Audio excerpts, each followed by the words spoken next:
So.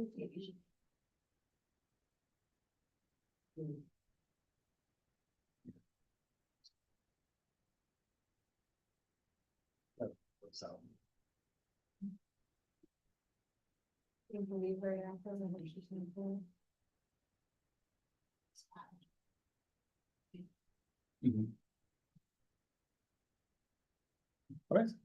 Excellent. We're ready to rock and roll. Okay, it is 7 PM. I call to order this regular Board of Education meeting. Ms. Sully, will you please call the roll? Jennifer Quickly, here. Chris Hamilton, Here. Erica Peterson, Here. Jillian Phelps, here. John Ruggles. Here. Fred Spectrum. Here. And Lisa Rooster, here. All right, please rise for the pledge. I pledge allegiance to the flag of the United States of America and to the republic for which it stands, one nation, under God, indivisible, with liberty and justice for all.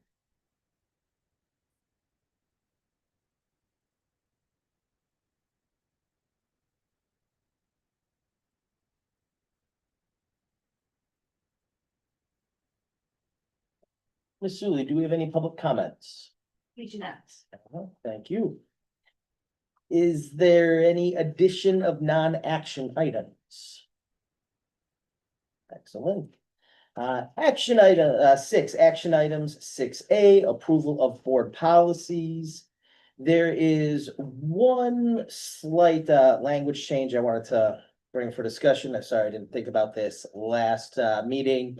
So currently the way the wording is, if a meal is included in your registration fee for the thing, you can't go out and, get double dinner. But I don't know if we would need to adopt a policy for it or just a general understanding, like if somebody has an allergy or a medical requirement and, some people are extreme kosher and won't eat something in a kitchen that's prepared with mixed foods, that to allow people who have such requirements or restrictions to be able to go out and get something for themselves, even if their registration included a meal, but if it is inadequate for their needs, to allow them to expense that. Is it? Any questions or comments? Okay. Seems straightforward. All right. Do I have a motion to approve 6A, those board policies as listed with the amendment as I just described? Motion to approve the board policies in 6A. Is there a second? Second. All in favor? All opposed? Motion carries. 6B, 2026-2027 school year calendar. This is something that, we try and do as early as possible. Dr. Lynn, conferences articulates, I guess, with the other schools in the area, so we don't have the middle school having a different spring break as the high schools that we feed into. Ran it past the staff for staff input. Any comments or questions on the calendar? There are, go ahead. So the staff is okay with the conference? Conference is happening the same week as the election, so like, you don't have school Tuesday, and then a half day on Thursday, and then no school Friday? The staff was okay with it? There's a variety of opinions on that, so, This is what you're going with? yep. Okay. Just wanna make sure that there is an understanding of that, Well, 'cause that what- seems like a weird. The general feedback from the staff is that disrupting the fewest number of weeks is best, so that's already a disrupted week. Might as well put it all into that same week. So we have Is early that- dismissal that Wednesday as well. I don't know if you mentioned that, so Tuesday's off, Wednesday's early dismissal, Thursday and Friday will be conferences. How's attendance for conferences when they can take a vacation instead? That's why we moved conferences out of the Thanksgiving week. And you don't anticipate that that'll happen? No, cause I'll still have 3 full days of school that week. It's not no, I anticipate that it will happen, I just don't know how much. I don't think it'll be a lot of people. I don't know, we'll see. We'll try it. The calendar, the calendar also reflects, something that we do, we'll probably approve it in the spring. With this calendar, the state allows us to, instead of taking off certain holidays like Veterans Day or Pulaski Day, we can have those as school days. We just need to do something to talk about some sort of school programming for those issues as well. Okay, any other comments or discussion on the calendar? Okay, is there a motion to approve 6B, the 26-27 school year calendar? Move to approve the 26-27 school year calendar. Second? All in favor?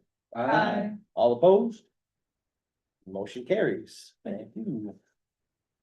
6C, consent agenda, approval of minutes, paying bills, activity accounts, hires, unpaid leave of absence, termination, resignation. Questions, comments, any of those? Concerns? I move to approve the consent agenda, 6C. Is there a second? Second. Ms. Sully, please call the roll. Jennifer Leslie, Yes. Chris Hamilton, Yes. Erica Peterson, Yes. Jillian Phillips, Yes. John Reynolds, Yes. Brad Stepcom, Yes. and Lisa Nichols. Yes. Motion passed. Thank you, okay. And because this is a one meeting month due to the conference, we had our voting session and now we're going to just the information discussion portion. First thing on the agenda for that is the house lease lottery. There is a house on the property that the school district owns. And it is, we allow a staff member to live there. They provide services for the school in lieu of rent. And it's time to pick a new winner, I guess. Correct. So this is kind of fun. This has been verified by our lottery commissioner, Veronica. In each of these envelopes is a name. I do not know which name is, I know the names, all 4 of the names. There's 4 people interested in this. I know the names. I don't know which envelope has which name. Just as a double blind, it is sealed. Greg can attest. At the district office in Sioux City, Iowa. Fantastic. So what we'll do is we'll spin a randomized wheel and pick the order of them, because let's say that the first person declines it, then we'll go to number 2 and so on down the road, once they figure out what it is that it involves. So what they have to do in lieu of this is spend Saturday morning, the buildings need to be open by 8. And before they're open, they have to do an inspection of each building. So that's walking the entire building. This building takes about 45 minutes to hit every corridor and hallway just by walking. And you can probably do it a little quicker if you're really hustling. But there's certain things that they have to check. They check the pressure on the water. They check the pressure and make sure every room is warm in the winter, cool in the summer, things like that. So that we don't walk in on a Monday morning and have a disaster.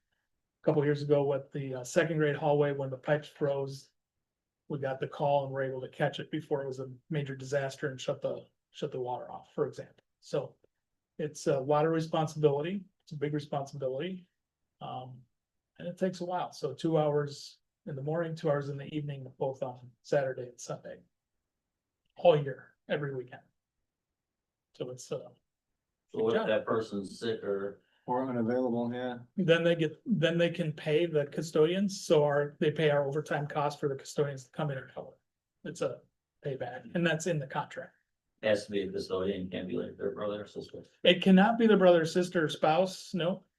It has to be a custodian, it has to be a Milburn employee, because we want that responsibility with a Milburn employee. And they gotta be covered under workman's comp, et cetera, all that. Yep, now they could come with, a spouse could come with. That would be okay, just they feel more comfortable being. Not in the dark building alone in the winter, but And is it for 1 year? Is that the term? it starts for 1 year and then it's renewable up to 3. So essentially at 2 hours Saturday and Sunday morning, 2 hours Saturday and Sunday evening. It's 8 hours a week, 52 weeks, 416 hours a year. So quarter-time job essentially. Yep. Okay. Any other comments, questions? Okay, are we Spin the ready wheel. to spin the wheel? I'm gonna need to reshare here.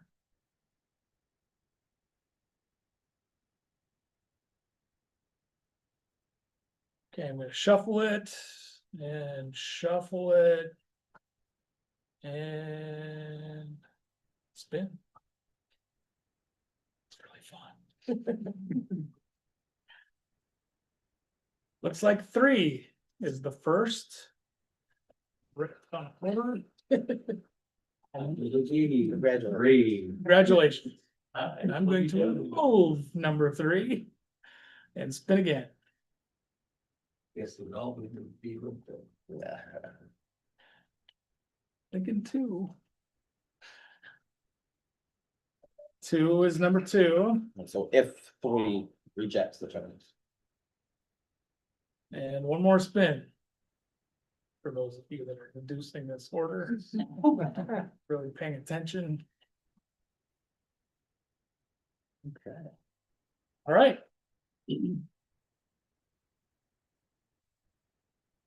Perfect. 3, 2, 1, 4. 3, 2, 1, 4, and then, yeah, you can go ahead. We don't have to announce their names right now, just when I'm up and up. Okay, and we'll contact them more. Okay, Really won't. Yes.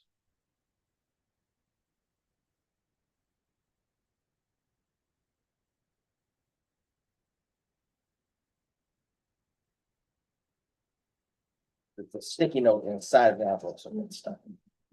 I know how to open an envelope, I promise. 2.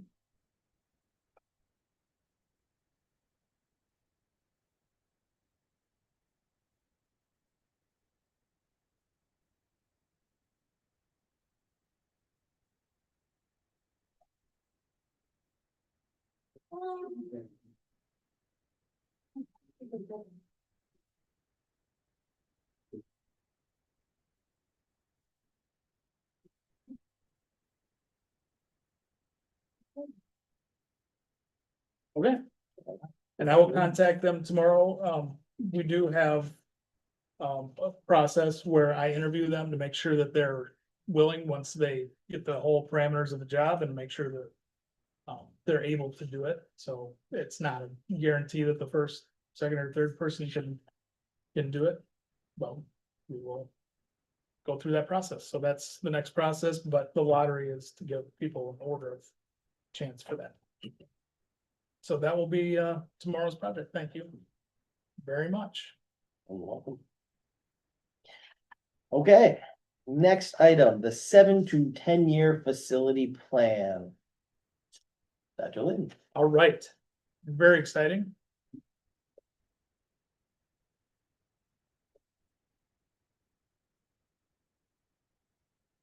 So what I'm gonna share tonight is I'm gonna stand.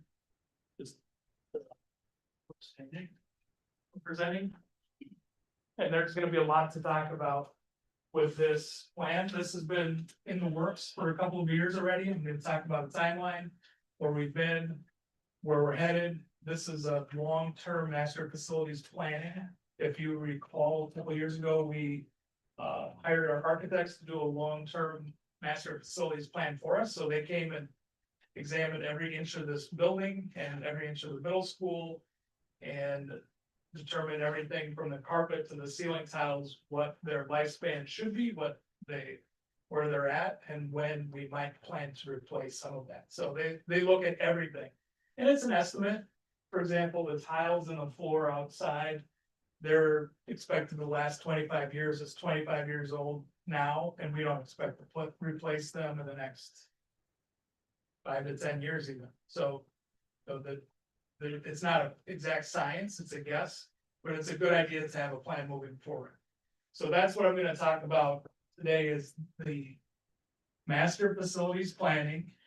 What has to be done, we've done a lot of investigating about what has to be done, where our finances are, so I'm gonna talk a little bit about finances as well, and what the position of the district is in. So that we can pay for some of these things, and then what our next steps will be moving forward, with how do we want to engage the community with some of these ideas? Because we want, not just to think about today, but Melbourne excellence down the road. Melbourne is an excellent district. We want to maintain that status and continue to excel. And we want to be able to support our teaching staff. We want to be able to support our students. We want to have nice facilities. We also don't want to, raise our taxes so high that we can't afford to live here either. So what we're trying to do is balance put all of that in balance. Protecting the community as a fiduciary, the board as a fiduciary, you're protecting the community's assets, which is the building. You are also here, the reason we're here is not to have a building, the reason is to educate kids. So we have to keep all of that in play, and hopefully during this presentation, you'll kind of see that come through.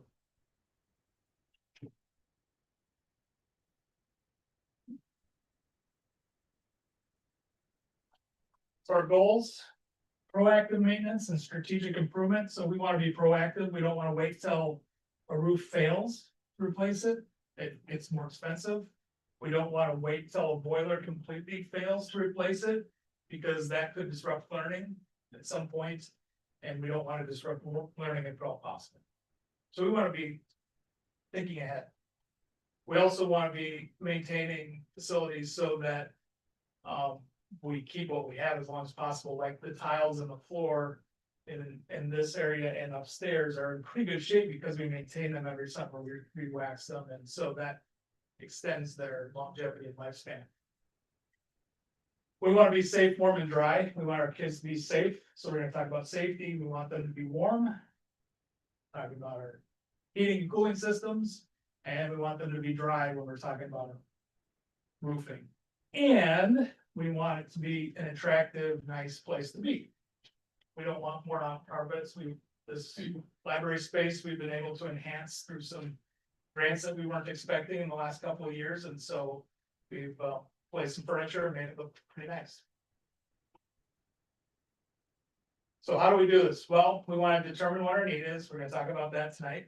Determine the cost, communicate. This is step 3 right now. We're communicating. We're going to talk more about that. Determine revenue sources, and then we execute the plan. All along, it's constant communication going back to determining the need. Maybe that need changes a little bit after our discussion. Maybe the board sees something, maybe the community, if you reach out to the community and ask for their input. Our staff is going to have some input on what the needs are, what priorities are, and constantly communicating that throughout this process. And of course, the cost and how we're going to pay for it. So there's a lot of need. As you can see, some of these areas are in the asphalt are pretty rough shape. This is outside of the split level area that's rusted on the facade. There's rust on the doors. There's the fence is deteriorated to the point where it's missing rails. It's not only ugly and unsightly, it is ineffective as any type of barrier. It's pretty much for looks anyway. It's not going to keep a soccer ball from rolling into the street. It's not going to keep a kid from going into the street, but it is a visible barrier that can help in some ways with children and giving them kind of a boundary. So here's what our need is in summary. We're looking at security and tech, asphalt, windows, exterior. So the bricks, you can see on the right side on this picture where we have bricks that are deteriorating a little bit. Overall, we have the masonry inside in between each layer of bricks is in great shape for almost 99% of our building, but there's a couple spots that we do need to reach that point. But we do need to caulk all the windows. All the windows, in fact, in the newer building at Over Middle School, need to be recaulked as well. Caulk has completely disappeared. Also in windowsills, the caulk between the windowsills is gone. So that means water is infiltrating in that space, and that can cause the bricks to, you know, visit. It's behind there and it freezes, it pushes the bricks out, then we have to do more tuck pointing. So we want to make sure that we do that. Our plan is to do that next summer. So we are gonna look at doing all the caulking around the windows. HVAC systems need to be replaced. Some of the roofing systems, they are exposed to the elements, to the sun constantly, and on this building, they're 25 years old, they're rusting out to the point, and it's soon to the point that they're getting more water in them and more elements in them. And then they start to fail at a pretty high rate, and we're starting to spend a lot of money on keeping them rolling. So they're at their end of life cycle. Just like on our house. When our houses get to be about 20 years old, the furnace, if you can get it to go that long, if you're lucky enough to have a good furnace. 20 years is about all you can get out of a furnace, and these systems are no different, although a little bit different scale. Roofing, of course, and then some miscellaneous enhancements that we'll talk about, as long as we're doing some of the window work. Like in the original section of the building, the 1961 section where our early childhood is currently housed. We need to do all of the windows down that whole area on the outside, and as long as we're tearing out the windows, which are barely a barrier to the exterior. Doing the cabinetry on the inside, the HVAC, doing that all at the same time would be much more cost effective, and it all really needs to be done. So it's not just absolute necessity, redoing some of that casework would also be a good idea at this time. So we're talking about a little bit of enhancements and maybe looking at the possibility of putting, I don't want to say this just because they're here, but especially because you guys are here. No promises, no promises. But we talked about we get bathrooms inside of a classroom for the early childhood kids when they're changing diapers and they need to go to the bathroom a lot. It's not convenient to take them out, the whole class out of the classroom, or to send an adult out, or sometimes two adults out of that space. It would be a lot nicer if we had access in the classroom. So we did draw up some plans for that, but again, no promises. But it's something we should consider. And now is the time.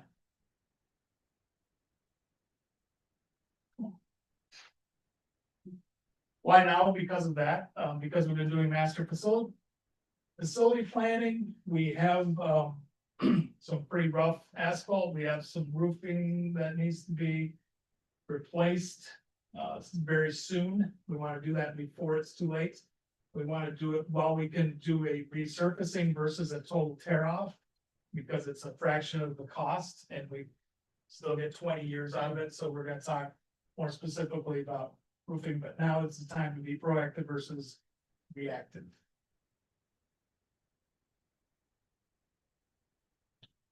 So how much is this all going to cost? Well, it depends on what we do, but we have numbers on a big chunk of it. So we have an estimate of what these things are going to cost, like the parking lot, like the original wing, replacing windows, HVAC, and bathrooms. We know how much those things cost.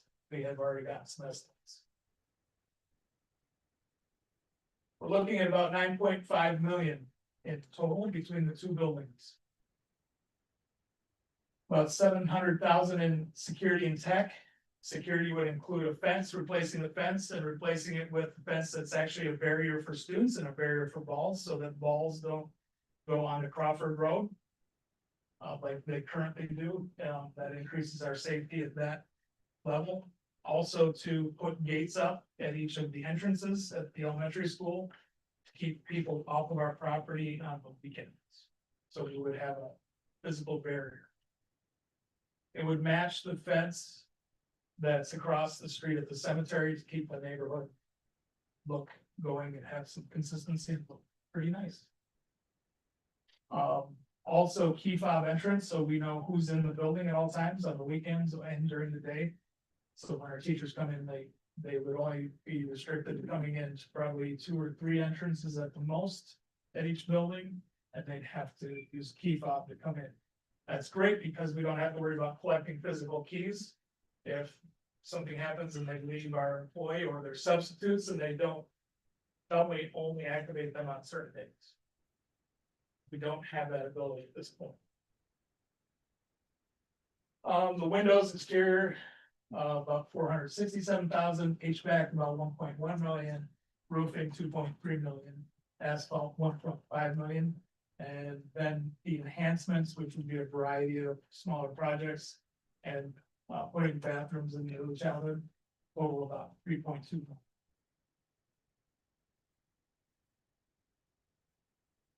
Or I keep rolling.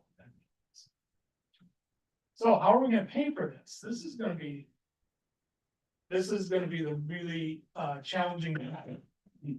So we have 2 options with any budget. I know this sounds overly simplistic, but it's true. And it's sometimes hard for people to understand, harder than I would hope. You either increase your revenues or decrease your expenses. There's no other option to do this. If you decrease the expenditures from where they are, and I want to talk about that a little bit, there's consequences to change programming and staffing models. And I don't know if we want to do that.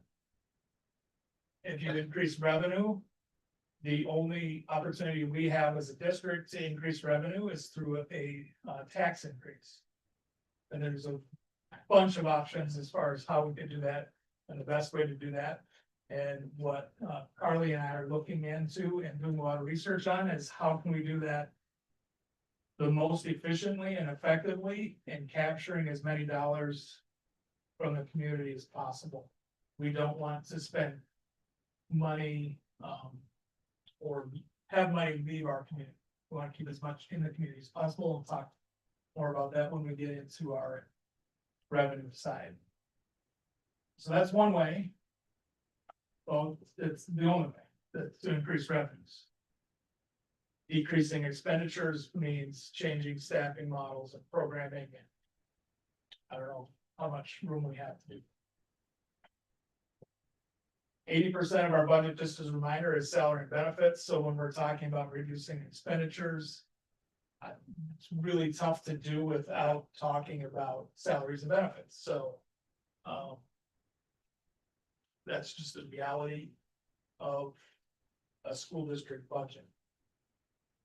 The other 20% is supplies, services, supplies, utilities, technology, repairs, etc. And we'd have to, in order to get to that 950,000 a year, let's say 10 years, we want 950,000 a year. In order to get to that number, you'd have to reduce that by 33%. Most of that is fixed costs. You can't control the lights, can't control the heat to that degree. We are already running pretty efficiently in our operations and in our supplies, belonging to an electrical consortium and energy consortium. So reducing that overall by 33% continuously over time is going to be not realistic. A staffing model change to get to 950,000 a year over 10 years. That would equate to about a 10% reduction in staff. That's more than 1 teacher per grade level reduction. Milburn already operates very lean in our staffing, so doing that would definitely have an impact on programming and what we could offer our kids. It would significantly increase class size and reduce opportunities for kids outside the classroom. So those are options, and I'm sharing that just to give you perspective of what we can do. It's not to scare anybody. It's not to say this is my recommendation. It's not. I'm just giving it to you so you have all the knowledge that you can. We can talk detail over the next couple of years. We'll talk more about timelines. So let's look at our fund balances. Let's look at our current reality. This brings us back to where we're at today. So we go all the way back to 2001 in this graph. 2001, all the way through 2011. Up until 2011, we were operating on a cash basis of accounting. So when we get our annual financial report, this is what was showing up on a cash basis. When we went from 2010, 2011, we adjusted to an accrual basis. And that's why that's such a stark difference. The cash in the bank is the same, not the same, obviously a little bit less, but it's not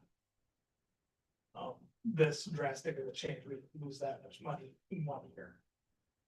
So I'm not gonna get into the cash and accrual basis of accounting today because that's a little bit deep. That's a whole separate presentation. But I just want to point that out, that this was the year that it jumped. So from 2011 up until today, here we're at a negative $5.3 million fund balance. And today we're at a positive $5.5 million fund balance.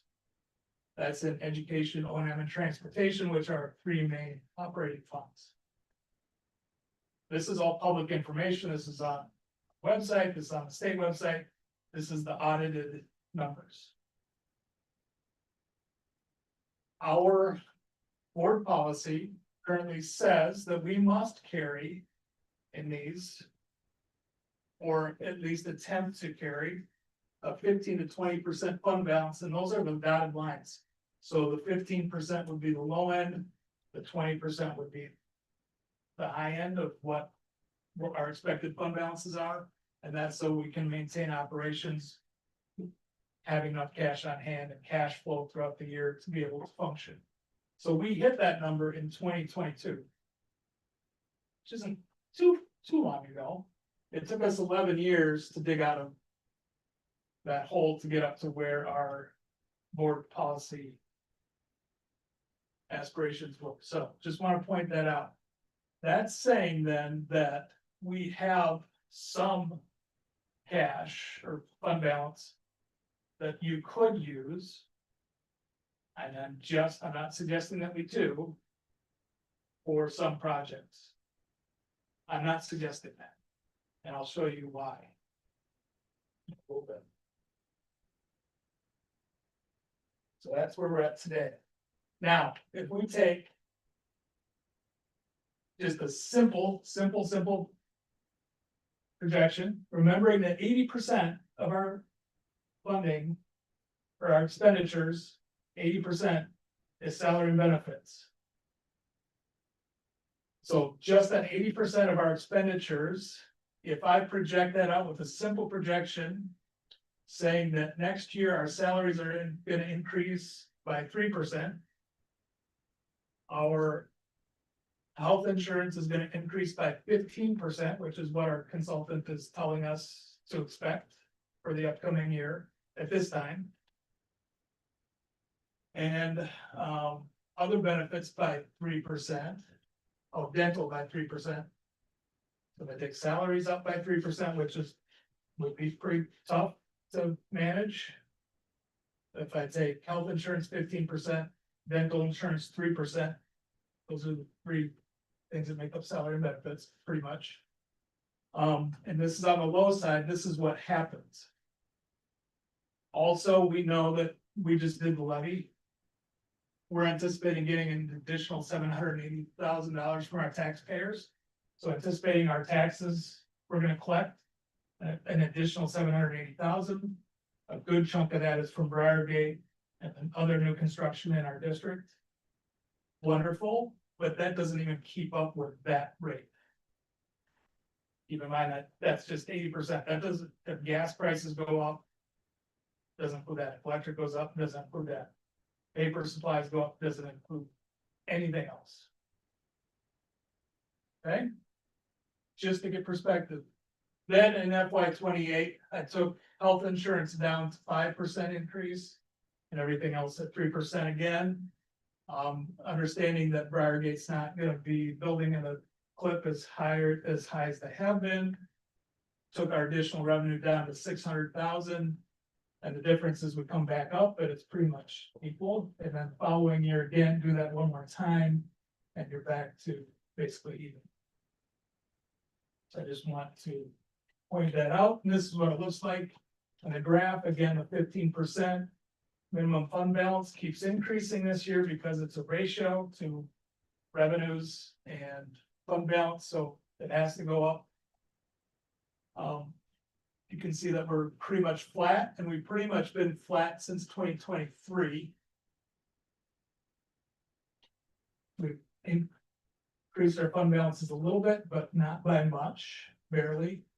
Basically enough to keep up with that lower line, and then we're going to see some dips, and eventually more. That's if, and that's probably not gonna happen as far as the revenues. So I did another projection that said, okay, what if I'm off by 2% on our budget? If everything increases by 2% more than that. And that's what it looks like. And by 2032, then we're down below our board levels for pumpkins. That's probably more realistic. That is pretty good.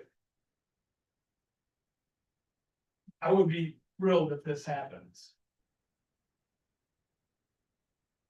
Keeping in mind that in 2013, we ran a referendum. Referendums should only last about 8 years. We're currently at 15 years, and that would get us out to 22 years before we need an operating fund referendum.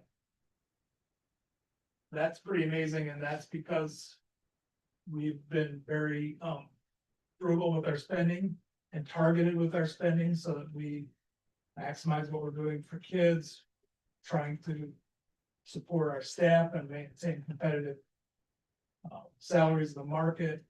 And to be able to do that is been great. Very thankful. Part of that's due to state funding changes. So the federal funding during the pandemic increased some of those fund balances for a couple of years. But that's where we're at. The reason I'm pointing that out, and I want to be clear on this, is if you spend down, if you say, well, we have $2.6 million here to spend down, if you spend it down, it won't take us long to get in trouble. So if someone says, well, you've got huge cash reserves or huge fund balances, yeah, they're good. They're good. They're great. What that allows us to do is be a little more aggressive with our budgeting, and it's allowing us to maintain our operations and our programming without having to do any drastic changes in the near future. So I'm excited about that. I don't want you to think that this is doom and gloom. It's not. We're really in a great space.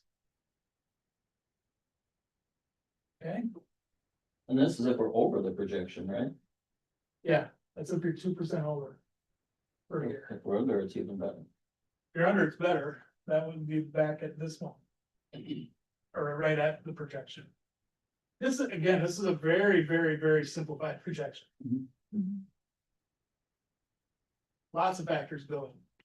Where'd you get the 600,000 from? I just took the average of the last couple of years, anticipating a little bit of new construction and about 2% increase in CPI, 2 to 3%.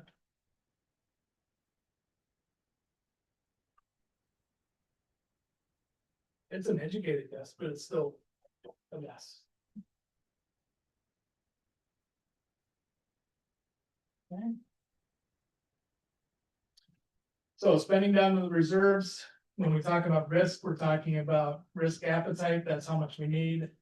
Risk tolerance, that's the amount of risk we can realistically afford to take if we use BOE policy 420 as the marker. The amount available will be 2.6 million. If we use historical operation patterns without using TAWs, then that amount available would be about 5.5 million. Either level of risk would not get us to the 9.5. Obviously, the more you take down the fund balance, the more risk we have. Risk capacity then is what the board is willing to take. Given the recent reduction in state mandated categorical funding, the increase in medical costs, and uncertainty of economic impacts permanently spending down reserves is not the recommendation of Millburn administration. However, there are some options that we can use those reserves to borrow against ourselves and pay them back through some taxing that might be beneficial to us. So having those reserves is great. Keeping in mind also that because we have those reserves, we are last couple of years increased our revenue by $400,000 just in interest payments. So we're getting interest from that money, and that's about 400,000 a year. So if we take down our fund balances, we're gonna lose revenue, and that's gonna accelerate that process as well. And that's not included in that projection, so that both of those scenarios that I showed earlier are probably pretty hopeful. More hopeful, once we start spending down our reserves, it can come quite quickly. Because it's compounding. And if interest rates go down, Yeah. that's actually a bull week for that. Is that a big impact, if let's say it goes down 2% over the next year? Yep. Yeah. Yep. So I was talking about options. These are the legal options that we have to increase our revenue. We can use health life safety. Health life safety gives us the option for windows, parking lots, and roofs and HVAC. So probably about 6 million of that 9.5 million would fall under health life safety. We don't need to run a referendum for that. The state changed the law last year that said if it's if the regional office approves it and the state approves it, and it's on your health life safety plan for those items that you have to do you can't, at some point, a school needs a roof. You have to have a roof. If you don't have a way to fund it, it doesn't make any sense that you can't ask the taxpayers for it. State's not paying for it.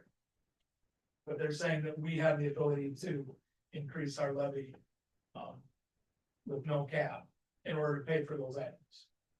So we can do that. Have we done that before? We've never done that. It just came in well It last just year. came in well last year. So, No, in the past, you'd have to run a referendum, which would be a go bond or a capital, that'd be the third option on this chart. Capital projects bond referendum, where you ask the taxpayers, you're gonna say, hey, we need $9.5 million. We're gonna go over a referendum for 9.5 million. We get all that cash up front, and then we have so many years to get those projects done using that money. There's pros and cons to that. Pro is that you have to ask the taxpayers. You're spending their money, you have to ask them and convince them that it's a good idea. That's the pro. The con is it can be more expensive. And it takes a lot of energy out of the system. So there's other limiting rate referendum on the right, I know. Picture covers it, but that's what we passed in 2013. That's saying that instead of limiting by CPI in 2013, I believe we increased it by 11% versus the 3% for that 1 year. And then you go revert back to CPI thereafter. So it's a spike. And then it's a CPI increase thereafter. So we did that because you can predict exactly what you're gonna get out of that. And we were within pennies of predicting how much money we would collect. Because it reduces all the variables. And we've been doing well with that money. Very well. We got more out of that than we promised the taxpayers, so. And for a much longer period of time. A lot of it's luck. The state funding formula changing is a good thing. Unfortunately, COVID and reducing expenditures there and then getting additional from the federal government to cover some of our costs for a couple of years helped a little bit. There are a lot of different factors. A DSEP fund, so I'm gonna talk a little bit about DSEP. DSEP is a kind of a weird law that, back in 1994, if we had, whatever we had on the books in 1994, was 1994? Yes, 1994, whatever we had in debt in 1994, we can carry that through. So our district was paying out $30,000 on a bond in 1994. And so if we can take that $30,000 and then carry that with CPI going forward every year. So this year that's up to 50,000 and change. That we could, without a referendum, increase taxes by $50,000, which would be about 2 cents rate per household. But that's not gonna get us much. So it's an option. It's one that we can use in a variety of ways. But it's not enough. Now, we could run a referendum and say we would like a debt service extension limit to be increased to whatever we want, that we would be able to collect up to a certain amount of money every year, but it's very confusing for people. Are you sure that 2 cent is correct? It is correct. We have like 2,500 pins times 2 cents. Doesn't But quite it's get. 2 cents per 100. Oh, okay, got it. Yeah.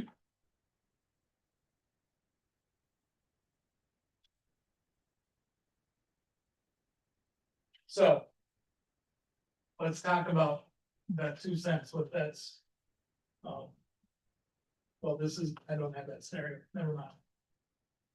And 2 cents is about $28 for a $450,000 home.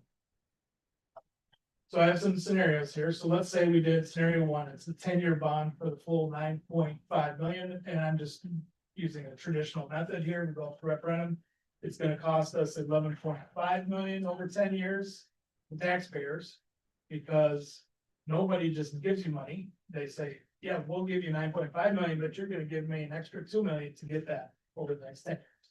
Because people want to make money and increase their in exchange for using it. So that would cost 11.5 million to get the 9.5, and you can see across the top, you have a $600,000 this market value home. It's gonna cost 613 a year. A 450,000 home would cost 460, and a $300,000 home would cost 306 per year. To get 9.5 and pay it off in 10 years. Same scenario, if you did a 15-year bond, that 9.5 million would cost us 13.2 million. Pay off over 15 years, because you hold the money longer, it's gonna cost more. But it reduces our initial cost for homeowners down to 472, 354, and 236. Then if we go to scenario 3, let's say we do some sort of combination, spending down our reserves if we can. Paying back, maybe we get some grants, reduces our borrowing down to 6 million over 10 years, then it's gonna cost 201, 301, 402. You go to a 15-year, it's down to 143, 215, 287. But again, you can see the cost. You spend 2.3 million to get the 6 million under that fourth scenario. Are you locked into a rate there, or if interest rates go down, it doesn't cost that much? Well, you can structure the bonds however you would like, so. That's where we get into the details. And we would hire bond counsel. So there's bond counsel and bond counsel is our attorneys, be Chapman and Cutler, which we've used before. They do all the legal wrangling of what our resolutions would have to be, and all the process. And then we have bond advisors that we would hire that do this every day and would structure these bonds however we like it. So any combination thereof, they could say, okay, we only need 2 million in this year, and 3 million in this year, and 4 million in this year, and we would exercise those. You can do callable bonds, you can do variable rates. But there's different rules with each type of bond, and it's a guessing game of what the market's gonna do in the future. So it depends on, again, how much risk you wanna take. If they're refundable. And if they're refundable, sometimes that means that they're taxable. If they're taxable, then they're expensive. Because the whole reason municipal bonds are attractive is because they're taxed.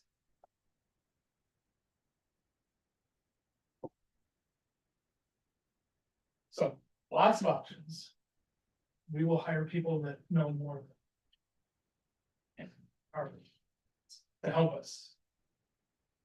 And to be able to explain, we need to know just enough to be able to explain it to people.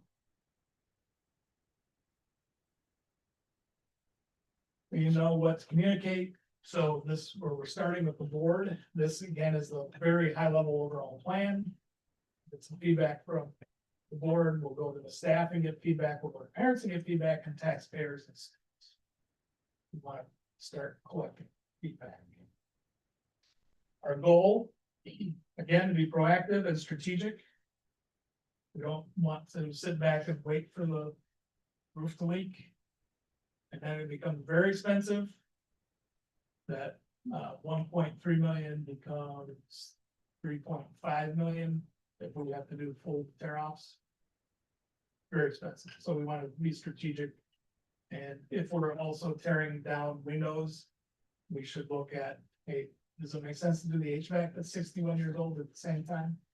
Probably, otherwise you have to mess it up again, and that it's more expensive.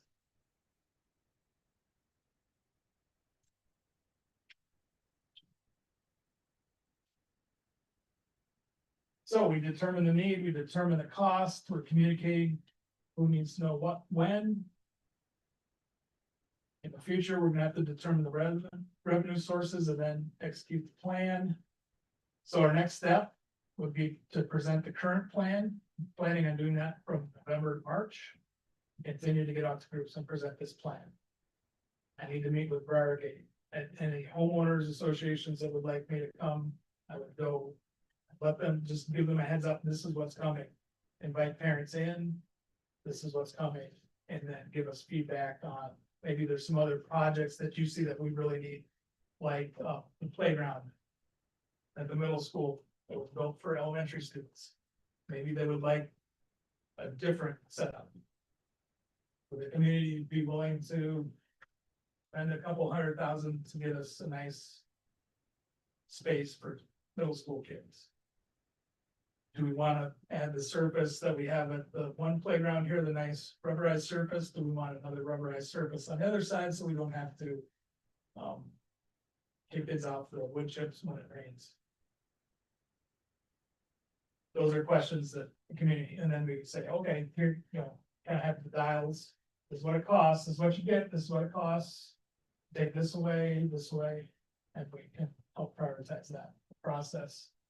Solar is part of that conversation as well. Do we, with the new roofing, we are planning on speccing it out so that we can put solar on top of it when we're ready for solar, when it's available with the reimbursements from the federal government, state government. It's not really worth it at this point if you don't get those paybacks from federal government, because the payback period on a solar panel is about 18 years and they last 20. So it's not quite there yet, other than if that's your interest, that's another conversation. And could, you know, that's again predicting what energy costs are going to be in the next 15 years. We don't. So those are some of that conversation as well. And then refining it from March to May, determine revenue sources that next June to October.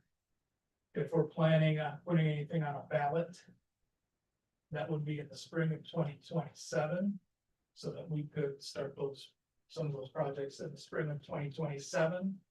The plan is laid out so that we have, like the caulking that I shared about, that has to happen this summer. Can't wait. So we're doing that. We have enough money in our capital projects to do that. This year, we've already approved it. It's in our budget. It's ready to go. So there's some smaller projects that we're taking care of that are included in these numbers. But there might be other projects that pop up as we go too. Yes, and we're looking at 7 years. By 2032, it would be nice to have this facility and the other facility in top shape and not be wondering when things are gonna make them. And a nice space for kids, warm, dry.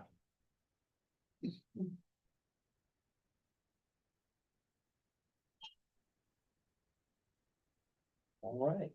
Is that, It's fantastic? It's a lot. As you, it's very complicated. It's very hard for me to know what to tell you without completely boring you, but giving you enough information to have the big picture. And then now we start to narrow it down. We spent a lot of time just talking about the roofing systems. I know a lot about roofing systems now, and I still don't know. I have a few questions, I'll try to keep brief. I have some when he's done. Awesome. When we even talk about the referendum, I think the taxpayers up for money. Do we coordinate with like the high school, like, hey, are you doing one this year too, or are we just totally worry about us and that's that? We have coordinated to some degree, so we have 3 high school districts. Or we're just saying this is what we gotta do, and then we just kind of let them know, hey, this is what we gotta do. Pretty much. I would guess we would want to plan it the same year, but. Warren's not going out for referendum anytime soon. They just did it. Lakes, Do we know about the other two? Yeah.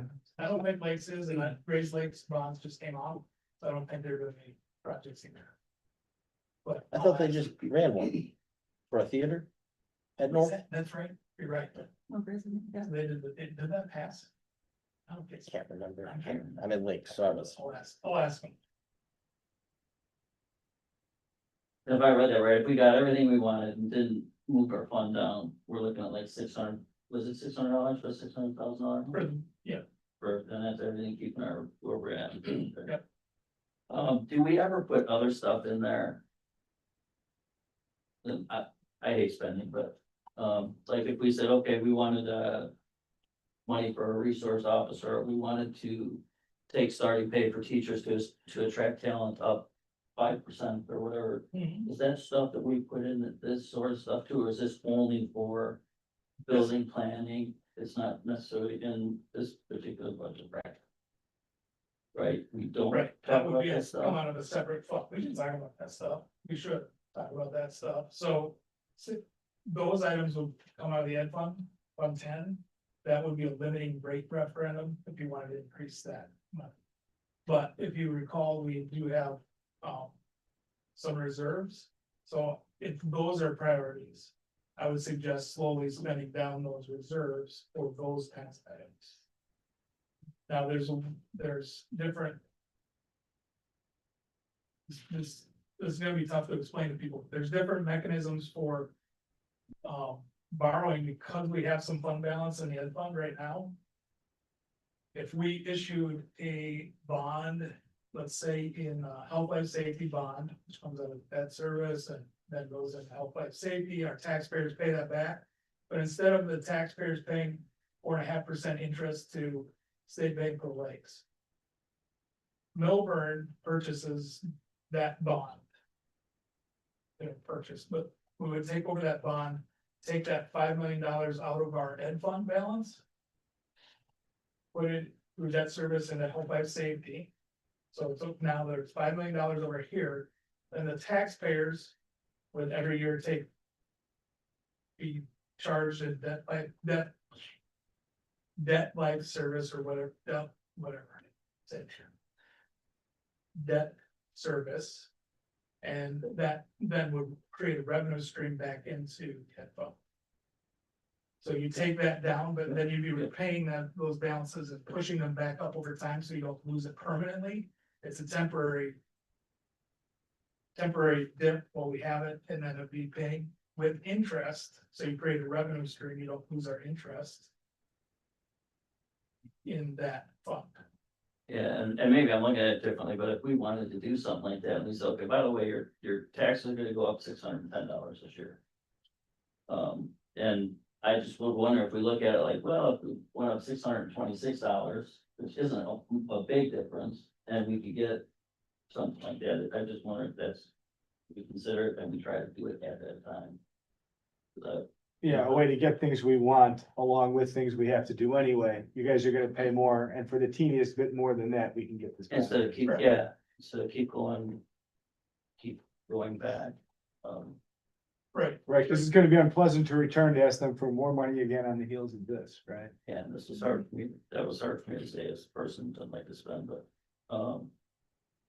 and, But I think people are willing to, as long as they can see the benefit.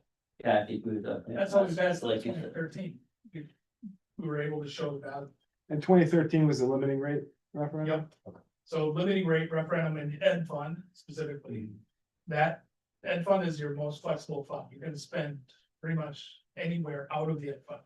The other funds are a little bit more restricted. So you could run all of it in the ed fund.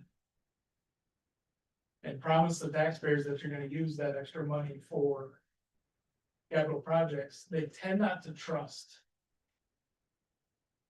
in general, that you're gonna do that, because they're gonna say, well, you're just gonna use it for superintendent salary. Okay, probably not, but that's what taxpayers would tend to lean toward. So that was my question, because I was always taught that there's separate funds and they can't come together, but you're telling me now the ed fund, which pays for salaries and benefits, you can take money out of that and put it into facilities? Yes, We can, absolutely. So everything I've learned for 23 years was wrong. money's fungible. You learn that. Cause It that was depends my, on how you were told it. so that was my question, is Yeah. that we're talking about, we might need, in order to do this, we might have to reduce 10% staff. In order to take that To money. get 950,000. Right. I'm not saying. Right.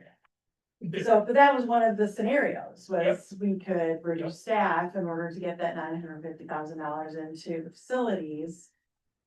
And that was my question, like, well, how do you do that? Because I was told you couldn't do that. Well, you could, there's ways. So you can do it. Oh, absolutely. So then my next So you can question, do it for a couple of different ways. The easiest way is to do it through interest, so that interest payment, so that, let's say we have $5 million in the ed fund as a fund balance. That $5 million over the course of the year generates $300,000 in interest. We want that money to stay in the ed fund because that's where we use it. And we want that fund to be healthy. You can take interest payments from any fund, the interest payments, and push them out. So you could put them in capital projects. the fund balance, It depends, that's, you can, out of the ed fund. Spend it on just about anything. I think we just did that a couple. We have done, yes, absolutely. my other question is, at our last board meeting, we talked about the county sales tax. Yes, And that can only be used for facilities. correct. So when, is that like a spring ballot question? Do we know if it's gonna be on the ballot? The goal is to get it on the ballot in the fall. But then it probably wouldn't take effect until July 1st, 27. And so we might not see that money come in until August of 28. It's my understanding. Probably not. At best case. And truthfully, referendums that go on the general election ballot typically don't pass. There's too many voters. Depends on what voters. So without getting into political strategy at the moment, Right. it, Well, There's a good chance it's gonna be in the ballot fall. so I was on the referendum committees in 2011 and 2012, and we worked really hard to have it in the spring. So that, it would pass in the spring. Yeah. Instead of the fall. So for, which I would do, if Melbourne is running the referendum. The countywide sales tax is a little bit different. The tax, but, we're running a referendum for Melbourne. The reason why you do it in the spring is because you can control, or not control, but you can determine how many votes you need a little bit easier. It's easier to, know who your constituents are, where it's showing up. Yeah. There's districts that do it in the fall too. Depends on which fall. Right. Do you foresee, actually, maybe I should ask Fred this, where Illinois moves away from a property tax revenue system for schools?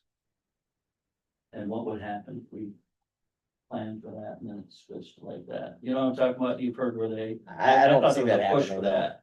You don't see it happening. No. Well, they eliminated the property tax relief grant, which was the best thing that they ever did to push schools back sort of more state funding. Okay, so that's. That was that's really actually a not lot of work. consideration.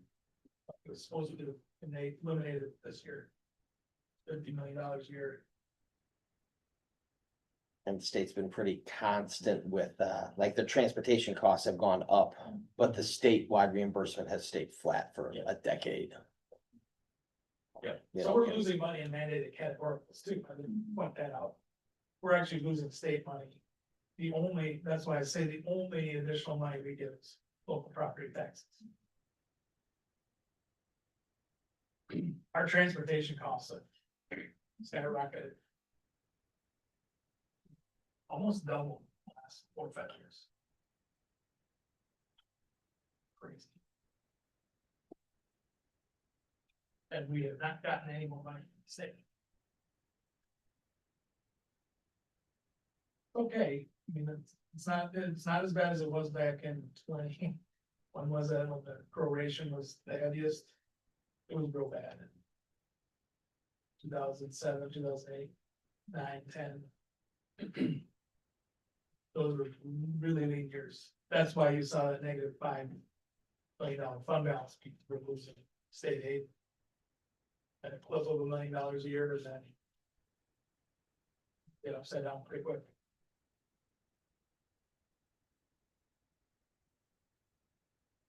So that's showing that, Melbourne's passed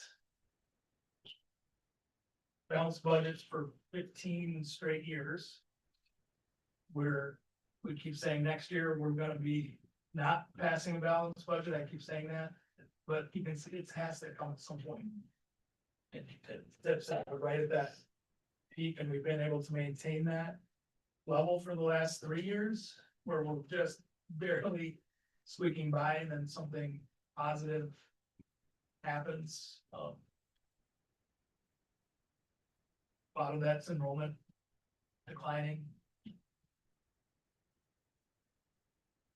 So we've been able to squeak by, but we can't continue forever. Any other questions for Dr. Lynn? Yeah, so yeah, talk to the community members, see what you hear. The school will run town hall essentially to talk to people as well. I don't know if you want to go to my subdivisions, HOA meetings are not the funnest, but that's the sort of thing you enjoy. There's people there, well, What's your timeline to start doing things like town halls or whatever sort of outreach you're looking to do amongst parents, and locally closer before you start doing HOAs and those? December to March. I'd like to give people tours of the buildings so they can see some of the issues. And you can totally see that like 80s architecture style. It's nice to, All those panels, the red panels on the front of the building are delaminating and coming apart. And on the back of the building, they're actually grass growing up out of the panels. So Will these tours be like organized tours or Yeah. just like people want, okay, so there'll be like set times that people can, know about those. I do think that would be the most effective way, just walking through the building a few weeks ago, I mean, it's pretty stark, the difference between the sections of the building, and I think we should walk through and be like, oh, I get it. And we're not asking for a big. Yeah. Remodel, not a $70 million project, which some districts are doing.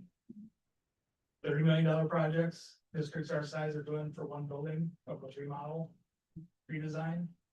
That's not what we're looking at. This is pretty basic. These buildings are pretty basic. But we don't have the tax base here, so that's okay. We have Fill to up be the mall, very careful, huh? we filled up the mall with businesses. Mostly, like 2 empty spaces. That's not us. Oh, yeah. And We don't this get really that by is, Nestle Villa. No, the one by, the one by Walgreens. Linden Plaza? Yeah. That's like, oh, You don't get that money? nope, nothing. What about down in Tree? I spent a lot of money there. You get that money.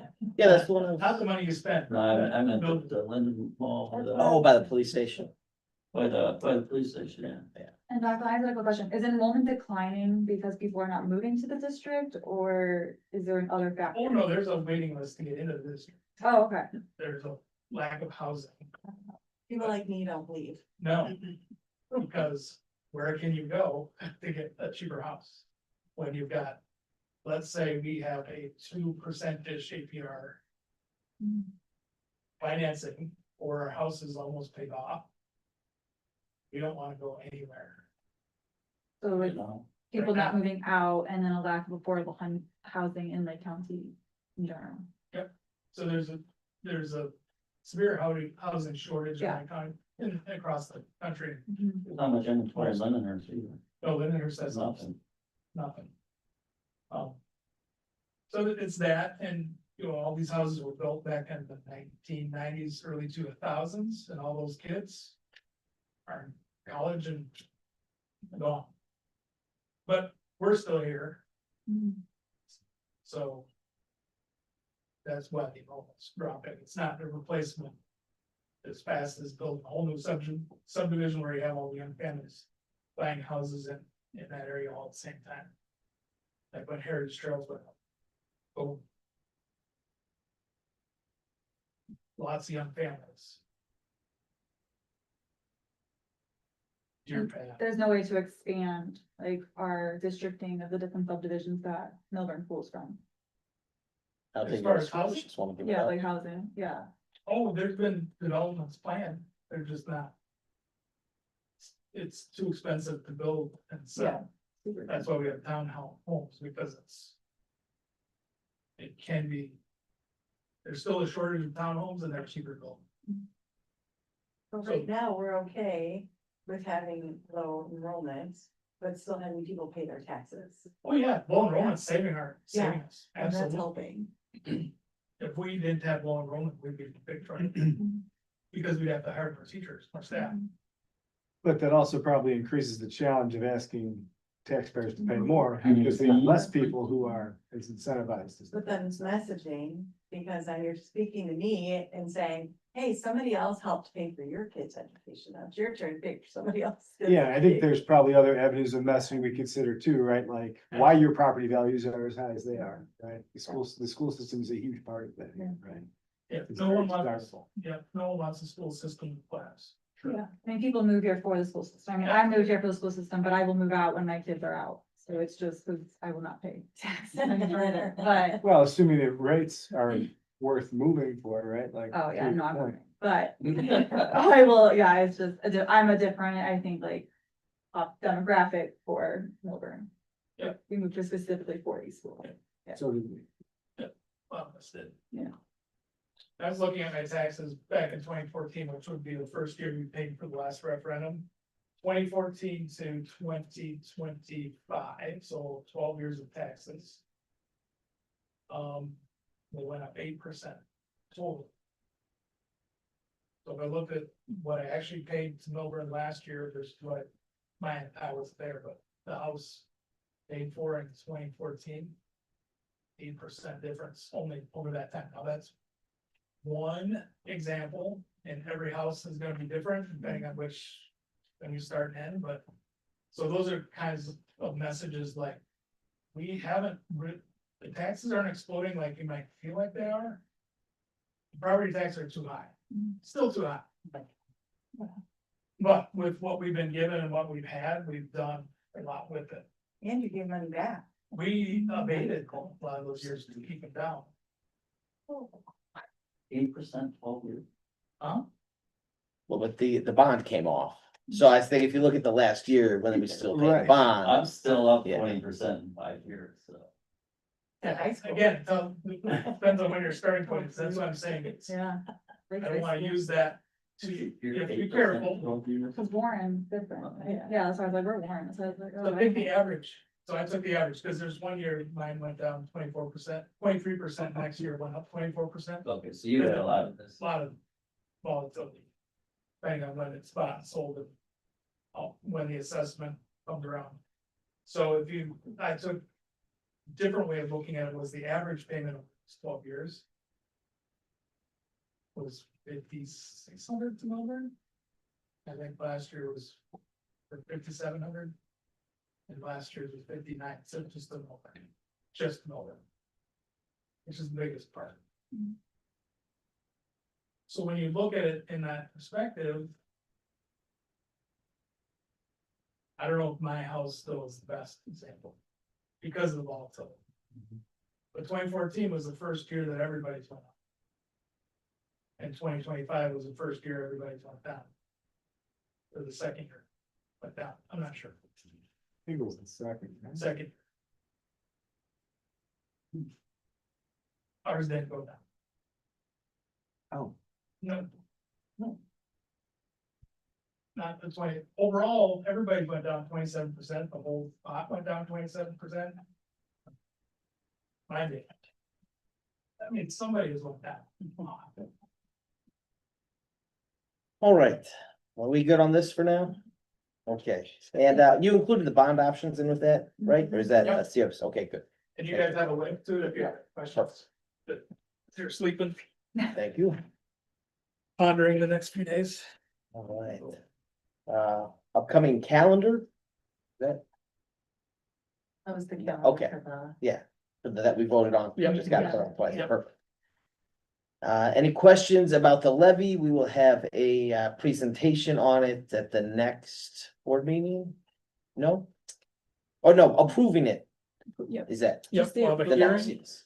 Yeah, That'll be December. well, let me hearing and then a regular board meeting. any questions on it? Great. Dr. Lynn, do you have any other reports?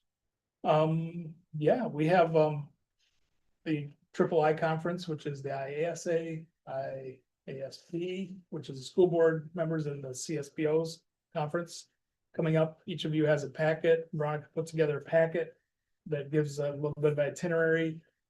If there's bonds in some of the conferences, you may wanna check those out. There's always somebody presenting about bonds. There's always somebody presenting about different aspects of education. Just check those out. It's a There good are a learn- couple. good look. There are a couple. I figured. We will meet on Friday night. Try to meet. I'll just text out everybody where we're at and try and find each other if we can. We'll go from there. Veronica's not gonna be sitting with us this year. Why? Oh, she'll be with Marcia. Yeah. Maybe. Veronica's been saving our seats at these things, but because she got elected to a school board, that she'll probably sit with her Oh. on board. What time will everyone be getting then? I'm going Thursday night, so I'll be doing sessions Friday during the day. I'll be there around 2:30. I'm gonna go in the morning. I wanted to actually look, because I wasn't sure what the plan was, but I figure I'll be going early Friday, I think.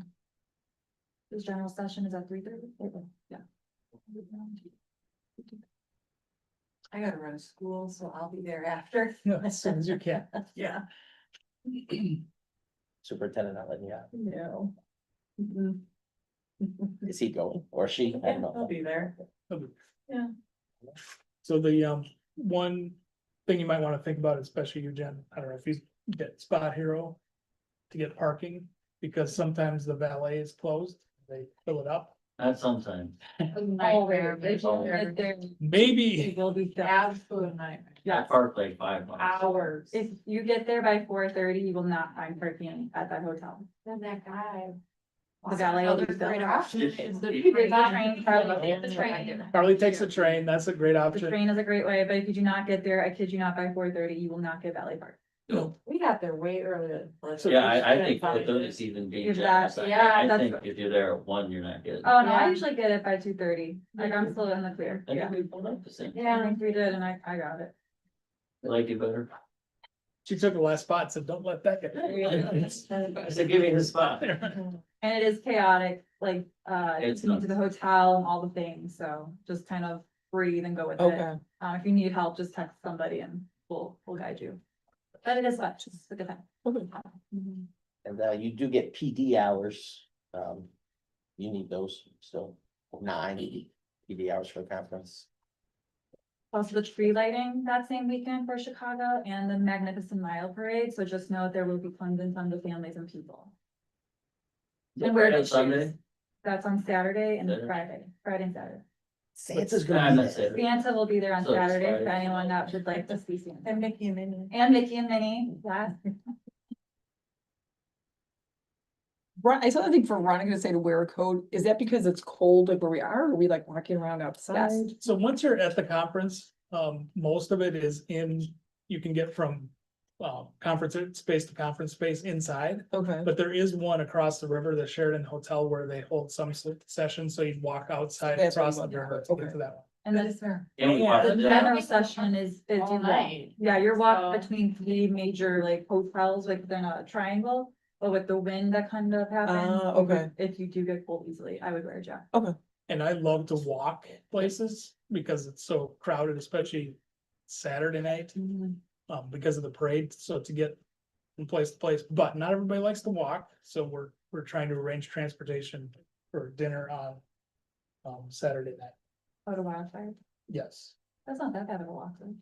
I don't think Oh, so, I don't think so. If it's You're more right than a block, across I'm the gonna river. complain. Oh. exactly. Guys, darn. So we'll I find think, an Uber. I think honestly, I think if you walk 5 blocks in the city, you might get high. Cause that's all I smelled when I was walking. I'm serious, just walking at night in the city, that's Yeah, all you it's see. the adventure, you know. All right. Okay, anything else, Dr. Lynn? No, that was it. Ms. Kraft, I have nothing. excellent. Any other board reports? I have 2 shout outs. Parent teacher conferences I thought went really well for middle school and elementary school. I really liked the middle school part where you kind of put the names. I've never done it before, so my husband and I were really excited by that. And my kids did really well, so I was happy about that. And then shout out to Milburn Elementary for the Veterans Day. My husband is a veteran and he really appreciates all you guys do, and it's like my favorite thing to talk about with other people in the community, as well as, I work for another municipality, so I like to always show off what we do. So, thank you all for honoring my husband. He loves it and my kids really enjoy it. So thank you guys. Thank you. I also, this is not nearly as exciting, but I volunteered last week at this school and the middle school for the Scholastic Book Fair. And I always think it's just so fun. The kids get excited a lot about the erasers and the diaries, but they do buy books. And I just think it's such a great program to like bring money into the school for the teachers to buy books. So I don't know if that's who actually organizes it, if that's Epic or if it's the school, but I just Epic think and the library. it's like, okay, but it's so great. So I'm always happy to do it every year. Thanks. Awesome. Yeah. Okay. Nothing to report from my end. I move to adjourn. Second. All in favor? Hi. All right, have a great night.